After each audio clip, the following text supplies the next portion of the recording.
The Lahaina fire in Hawaii has become one of the deadliest forest fires in American history. Over 100 people have been declared dead, though they have not been officially identified at this point. Out of the more than 2,200 structures that were destroyed, nearly 2,000 of those were people's homes. There are still more than 1,000 homes to be searched, so the death toll will certainly continue to rise. It's unusual that so many deaths occurred because of a wildfire on the island of Maui in Hawaii. So what happened? Trying to figure out exactly why this occurred is important to prevent such disasters in the future. This is the fatal breakdown of the Lahaina wildfire disaster.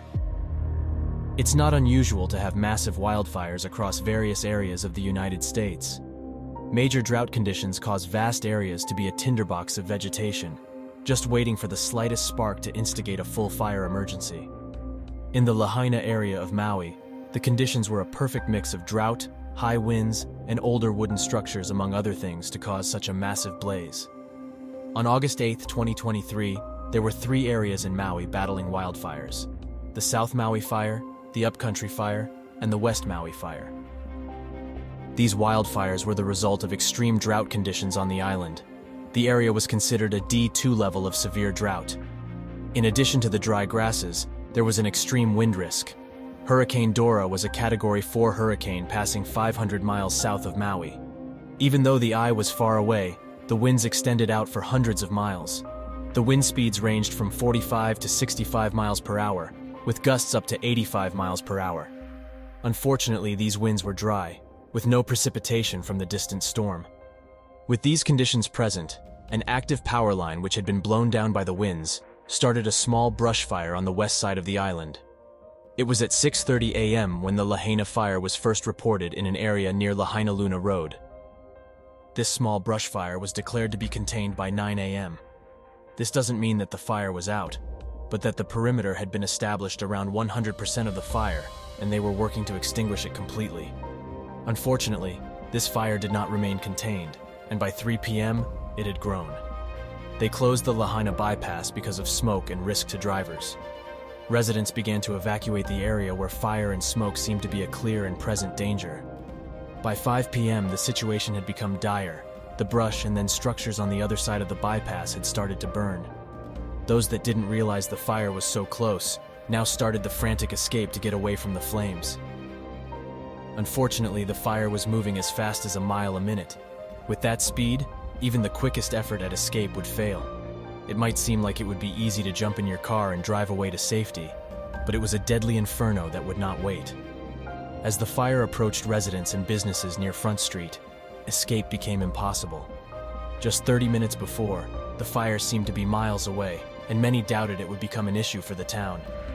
There were firefighters out battling the blaze, and brush fires were not uncommon over the years with the dry guinea grass that surrounded the area. But this time, it would be different. What they didn't know was that with power failure and burning structures, the water pressure fell to a trickle. The firefighters were handicapped by leaking water all over town and no electricity to power pressure pumps. Hurricane Dora was out in the Pacific generating gusts of wind that topped 85 miles per hour. These winds coming down off the mountain above Lahaina were an arid force pushing the fire to the edge of the island and introducing a continuous source of oxygen as fuel for the fire. It became a furnace burning at intense temperatures and speed. In this kind of sweeping fire, escape became impossible. Those who looked outside and saw smoke a few streets over may have run into their house to grab a bag, the kids and pets. In only a few minutes, the fire would have come to their street and home.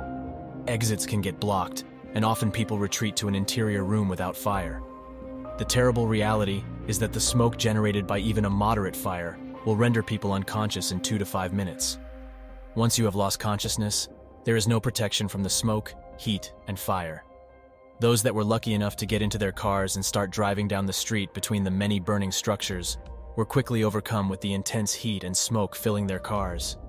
Roads were blocked by downed power lines or road closures to keep people out. These delays caused backups in traffic, which resulted in long lines of cars trying desperately to escape. Some lost consciousness sitting in traffic jams along the main street through town, and eventually were burned when the fire engulfed their vehicles. A man and his dog were in a car trying to escape, but the fire overtook them. The protection of the car only kept the flames out initially. but the heat and invasive smoke filled the vehicle where they died together. Franklin Trejos was later found cradling his dog Sam after fire consumed his vehicle. Those that were near the ocean were able to escape to the water and push as far away from the fiery town as possible. Some stayed in the water for up to 7 hours until the fire and smoke reduced. A fire of this speed and intensity was so hard to escape because when large wooden structures are wildly burning on every corner of a street, the heat intensity is deadly.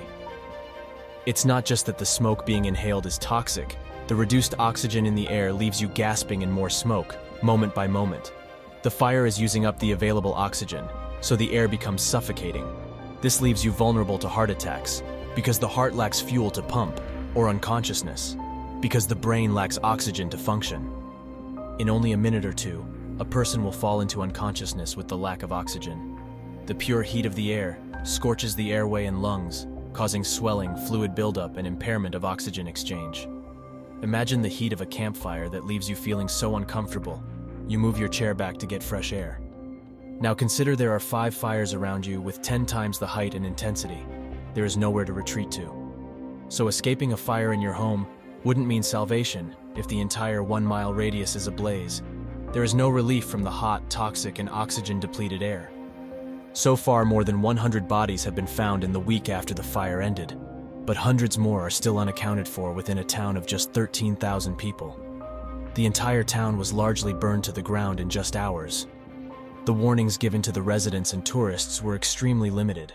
They did not sound the public alarm system, which may have given people a chance to recognize the severity of the issue. The town officials stated that sounding that alarm would have just sent people up the roads and directly into the fire zones.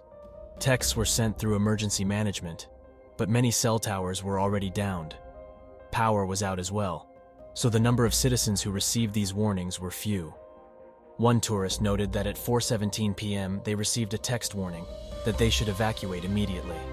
In an hour, the entire city would be up in flames. There is speculation that energized power lines may have sparked the initial fire.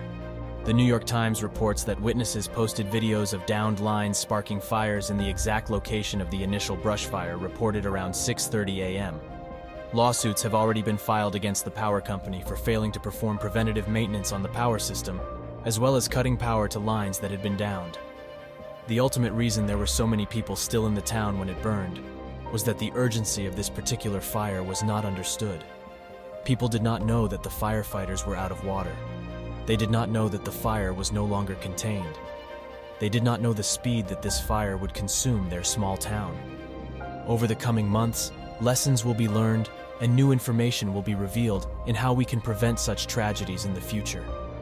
The people of the town have vowed to find their loved ones and rebuild their lives after recovering from such a devastating catastrophe.